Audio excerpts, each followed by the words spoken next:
Hello guys, and today is Swiftdeathshotz, and today we're going to be talking about Evilswarm Exciton Knight.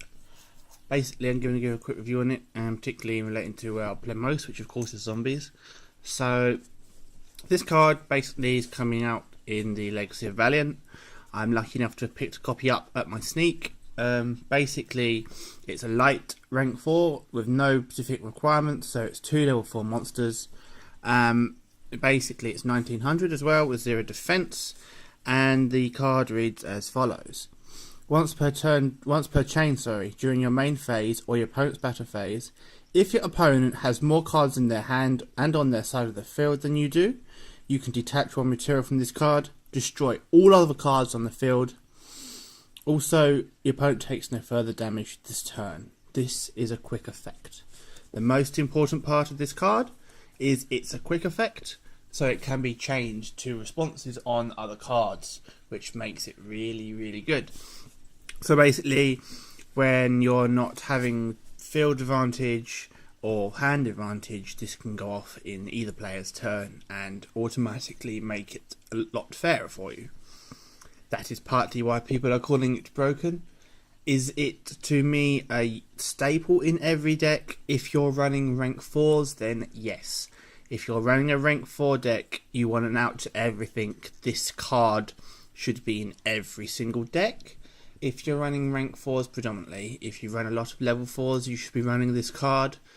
But if you're not, if it's things like Prophecy or Mermouths, where you're not going to particularly run into 2 level 4s on the field, it's not a staple. It's not a staple in every single deck. It's a staple in around 80% of them. It's always going to be there as an out for most cards. I think the Silent Honours Arc is far more staple than this. Staple because this needs a particular requirements to go off. So the Arc doesn't. Arc can work on anything. So there are decks that will run this really well, and there are decks that just won't ever go into this. They'll go into it, say, 1 in 10 games if they run it. And that doesn't necessarily mean it's a staple. It's good for any deck. Let's be honest, it's okay. It's good in decks where you're going to run graveyard advantage, and this is where our zombies come in. This is where I'm going to talk about zombies now. This card is really good in zombie decks. Really good, particularly if you're running the malicious engine as well. Because the deck works basically around no inherent pluses. There's no real inherent pluses in the deck, bar Goblin Zombie, who is always a plus.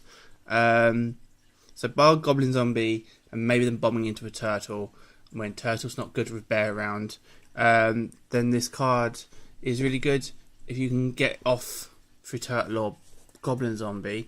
But with no inherent pluses in the deck, zombies can make this and use it pretty much straight away, and that's why I think it's good for zombies. Though they'll take no damage the rest of the turn you do, it's inherently going to just be useful because you use graveyard manipulation, you use graveyards. It's also good for plants if you're running level 4s. You can probably get this straight off debris, actually, now I think about it, if you run a level 4 with the low enough attack. So it could be good with debris. I can get it straight off. You can just get it straight off Master Chameleon 2 in zombies, because you got to grab a zombie master. So it's got uses, it's got effects. This card's good. I wouldn't overly rate it. It's no arc, let's put it that way, but the effect is really damn good. And if you have it, you run it basically. It's good in card, like I say, it's good in zombies, it's good in plants, it's good in Boojin too, because they're all the effects activate the graveyard. It also does not target, so this is really good against Boojin, really good against things that require targeting. This will normally force a response. The best thing about zombies, if you run this, is it's light as well, so you add another light target to the grave. Like I said, I really think this card's really good in zombies.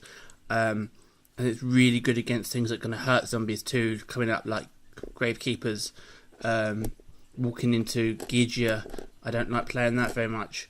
Walking into that and putting this down would be good. Same for Evilswarm matchup. This would be great against Ophion. So it's a really good card for zombies because you get to do loads of stuff. So overall, I love this card. Just the one copy. I'd rather run one of this and an arc than neither both. If I had to pick one, I actually pick this at the moment. So it's a really good card. I'm going to do a plant zombie engine soon, plant zombie deck soon, because that's my current build. And then we'll be looking at some stuff with Blood Vise and Giga Vise soon too. So I'll put that up shortly. But this just wanted to do this quick thing on Evilswarm Exciton Knight, what I think is good in zombies and what I think about the card right now. So I think that's everything for me today, guys. Over and out. Swift done.